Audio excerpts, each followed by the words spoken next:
Masitretsa social media manoswera njiona kuti nyaya dziri kufamba sei. Aiwa ndinayo nyaya ndoda ndisvitse kwamuri iri kupisa nyaya iyoyi mazviwazo. Iri kutopisa zvekudaro. So ndoda kusvitsira mumozwa kuti zviri kuitika kuitira kuti musanyanyosarira kumashure stereki. Asi chekutanga kana uri munyowani usati wasubscribe pano paSaint TV. Aiwa pano ndo pamusha penyu anditi chibaya that subscribe button automatically kana wadaro welcome to the family watova member part and parcel of this wonderful family and turn on your notification bell so that every time we upload a video you will be notified. Aiwa ndinokutendai mese nesupport yamunotipa pano pa YouTube channel penyu basa richienda mberi. Also hande tinolike nekufollow our Facebook page rakanzi Saint TV. Ku Instagram zvakare tinobatikako tina account yedu inonzo Saint TV official. Ku Instagram kuneka official handidi takati zvichikisa handidi. Ndiro zviri kwese kwamuri vazukuru vasekuru Saint. So nyaya ndauya nayo inyaya ya Poptain na Anita Jackson.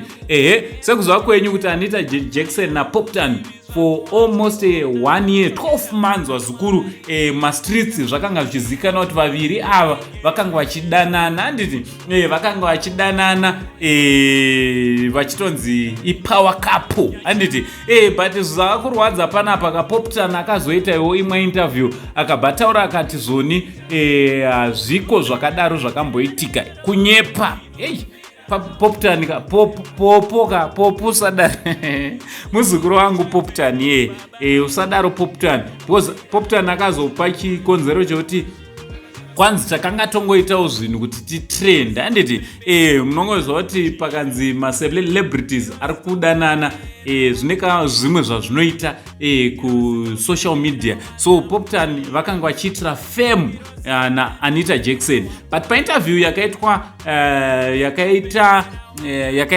anonzi Anita Jackson ari kuramba kuti zoni vakanga ungozviitira fame. Of course pakutanga vakanga vachingoita nokuti ndo zvakanga vichida vanhu but ari kuti ivo vakanga vachitodanana handiti vakanga varitori murudo zveshuwa kwese kwavakanga vachienda vese sevanhu vanodanana tizotaura zvedu but vaiva murudo zvese vachitoita zvinoitwa nevanhu vanodanana handiti but Poptain ari kuramba achiitaiwa ndichade kuti ndirambe ndichiita izvi nekuda kwekuti mudzimai wangu ndiri kudegrade mudzimai wangu ndiri kudzikisira mudzimai wangu handiti but Anita Jackson ari kuti pese patakanga tichiita izvi tichidanana wakanga usingazvizivi here kuti une mudzimai kumba vanhu musadaro swari.